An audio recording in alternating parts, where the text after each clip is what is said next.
ಕರ್ನಾಟಕ ರಾಜ್ಯ ದಲಿತ ಸಂಘರ್ಷ ಸಮಿತಿ ಕಲಬುರಗಿ ಪತ್ರಿಕಾ ಭವನದಲ್ಲಿ ಸುದ್ದಿಗೋಷ್ಠಿ ನಡೆಸಿ ಮಾತನಾಡಿದ ಅರ್ಚನಾ ಬದ್ರೆ, ನಮ್ಮ ದೇಶದಲ್ಲಿ ನೀಟ್ ಪರೀಕ್ಷೆ ಬರೆದಿರುವ 23 ಲಕ್ಷ ವಿದ್ಯಾರ್ಥಿಗಳ ಭವಿಷ್ಯದಲ್ಲಿ ಅವರ ತಂದೆ ತಾಯಿಯವರ ದುಡಿಮೆಯ ಬೆವರಿನ ಹನಿಯೇ ಕಥೆಯಿತ್ತು. ವೈದ್ಯಕೀಯ ಕೋರ್ಸು ಸೇರಬೇಕೆನ್ನುವ ಅವರ ಗುರಿಯಿತ್ತು. ಹಗಲು ರಾತ್ರಿ ನಿದ್ದೆಗೆಟ್ಟು ಓದಿದ ಪರಿಶ್ರಮವಿತ್ತು. ಮೇ 3, 2026ರಂದು ನೀಟ್ ಪರೀಕ್ಷೆ ಬರೆದು ಬಕ ಪಕ್ಷಿಯಂತೆ ಫಲಿತಾಂಶಕ್ಕಾಗಿ ಕಾಯುತ್ತಿದ್ದುದು 23 ಲಕ್ಷ ವಿದ್ಯಾರ್ಥಿಗಳ ಮೇಲೆ ಭಯಂಕರ ಸಿಡಿಲಿನಂತೆ ಅಪ್ಪಳಿಸಿದೆ. ಪ್ರಶ್ನೆ ಪತ್ರಿಕೆಯ ಸೋರಿಕೆಯ ಸುದ್ದಿ ಸರ್ಕಾರದ ಪಾತಕಿ ನಿರ್ಲಕ್ಷ್ಯ ಮತ್ತು ಎನ್ಟಿಎ ಎಂಬ ಭ್ರಷ್ಟ ವ್ಯವಸ್ಥೆ 23 ಲಕ್ಷ ವಿದ್ಯಾರ್ಥಿಗಳ ಭವಿಷ್ಯದ ಮೇಲೆ ದಾಳಿ ಮಾಡಿದೆ ಎಂದು ಆಕ್ರೋಶ ವ್ಯಕ್ತಪಡಿಸಿದರು. Bureau report Prashabhavan TV Kalaburagi.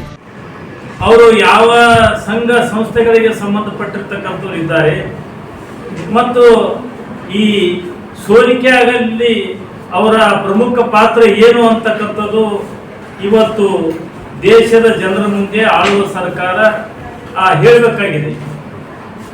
ಇವತ್ತು ಏನು ವಿದ್ಯಾರ್ಥಿಗಳ ಭವಿಷ್ಯವನ್ನು ಬೀದಿಗೆ ತಂದು ವೈದ್ಯಕೀಯ ಅಂತ ಒಂದು ಶಿಕ್ಷಣದ ಪಾವಿತ್ರ್ಯವನ್ನು ಮಣ್ಣುಪಾಲು ಮಾಡಿರ್ತಕ್ಕಂಥ ಆ ದೇಶದ್ರೋಹಿಗಳು ಯಾರು ಅಂತಕ್ಕಂಥದ್ದು ಸರ್ಕಾರ ಕಂಡುಹಿಡಿಯಬೇಕಾಗಿದೆ. ಇದರಲ್ಲಿ ಇವತ್ತು ಸರ್ಕಾರದವರು ಏನು ನೀಟ್ ಪರೀಕ್ಷೆದ ನೀಟ್ ಪ್ರಶ್ನೆ ಪತ್ರಿಕೆ ಸೋರಿಕೆ ಆಗಿರ್ತಕ್ಕಂಥದ್ದು ಇದು ಮೊದಲನೇ ಸಲ ಏನಲ್ಲ. ಇದು 2024ರಲ್ಲಿ ಕೂಡ ನೀಟ್ ಪರೀಕ್ಷೆ ಪ್ರಶ್ನೆ ಪತ್ರಿಕೆಗಳು ಲೀಕ್ ಆಗಿರ್ತಕ್ಕಂಥದ್ದು. ಆದರೆ ಆ ವಿಷಯದಲ್ಲಿ ಸಿಬಿಐ ತನಿಖೆಯೂ ಕೂಡ ಸರ್ಕಾರ ಒಪ್ಪಿಸಿತ್ತು.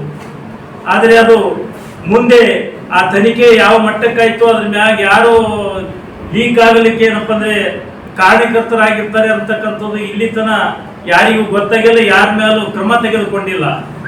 ಈ ವಿಷಯದಲ್ಲಿ ಇವತ್ತೇನು ನೀಟ್ ಪರೀಕ್ಷೆ ಬರೆದಿರ್ತಕ್ಕಂಥಲ್ಲಿ ಏನು ಪತ್ರಿಕೆ ಸೋರಿಕೆ ಆಗಿರ್ತಕ್ಕಂಥ ಸಂದರ್ಭದಲ್ಲಿ ಸುಮಾರು 20ರಿಂದ ಮೇಲ್ಪಟ್ಟು ವಿದ್ಯಾರ್ಥಿಗಳು ಏನಪ್ಪಾ ಅಂದ್ರೆ ಆತ್ಮಹತ್ಯೆ ಮಾಡಿಕೊಂಡಿರ್ತಕ್ಕಂಥದ್ದು. ಈ ಆತ್ಮಹತ್ಯೆಗೆ ಕಾರಣಕರ್ತರು ಯಾರು ಅಂತಕ್ಕಂಥದ್ದು ಸರ್ಕಾರ ಇವತ್ತು ಹೇಳಬೇಕಾಗಿದೆ. ಇದನ್ನೇನಪ್ಪ ಅಂತಂದ್ರೆ ಮುಂದಿಟ್ಕೊಂಡು ಇವತ್ತು ನೀಟ್ ಏನು ಭ್ರಷ್ಟಾಚಾರ ಎಸಗಿರ್ತಕ್ಕಂಥದ್ದು, ಇವತ್ತು ನೀಟ್ ಏನಪ್ಪ ಅಂತಂದ್ರೆ ನೀಟ್ ಪರೀಕ್ಷೆಯಲ್ಲಿ NIT ಇದೆ, NET ಇದೆ. NET ಏನಪ್ಪ ಅಂತಂದ್ರೆ ಅದೇ ಪ್ರಮುಖವಾಗಿ ಏನಪ್ಪ ಅಂದ್ರೆ ನೇರವಾಗಿ ಏನಂತಂದ್ರೆ ಪ್ರಶ್ನೆ ಪತ್ರಿಕೆ ತಯಾರು ಮಾಡಿರ್ತಕ್ಕಂಥದ್ದು ಮತ್ತು ಅದು ಏನಪ್ಪ ಅಂದ್ರೆ ಎಲ್ಲ ಕಡೆ ಸರಬರಾಜು ಮಾಡಿರ್ತಕ್ಕಂಥದ್ದು. ಸರಬರಾಜು ಮಾಡೋ ಸಮಯದಲ್ಲಿ ಏನಪ್ಪ ಅಂತಂದ್ರೆ ಅದಕ್ಕೆ ಏನಪ್ಪ ಅಂದ್ರೆ ಬೇಕಿರ್ತಕ್ಕಂಥ ಭದ್ರತೆ ಒದಗಿಸಿರ್ತಕ್ಕಂಥದ್ದು. ಸುಮಾರು ಆ ನೀಟ್ ಪರೀಕ್ಷೆ ಆಗೋದಕ್ಕಿಂತ ಮುಂಚಿತವಾಗಿ ಏನಪ್ಪ ಅಂದ್ರೆ ಎಲ್ಲ ಕಡೆ ಸಮಾಜ ಜಾಲತಾಣದಲ್ಲಿ ಏನಪ್ಪ ಅಂದ್ರೆ ಒಂದು ಸೋರಿಕೆ ಆಗಿರ್ತಕ್ಕಂಥ ಹರಡಿರ್ತಕ್ಕಂಥದ್ದು.